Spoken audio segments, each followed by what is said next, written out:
Checking your account balance on Empower is a straightforward process. Follow these steps to easily access your balance information. Step 1. Open the Empower app. Launch the Empower app on your mobile device. Ensure you have a stable internet connection for smooth access.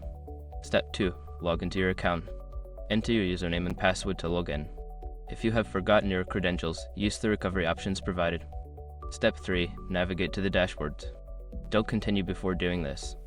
A lot of online accounts end up exposed in breaches without people even realizing it. Use SRUC to constantly monitor your email and accounts and get alerted immediately if your information gets leaked online. It scans billions of breached records 24/7 in the background. And honestly, for a few dollars a month, it's something everybody should probably have. Link in the description. Step 4. Locate the account balance section.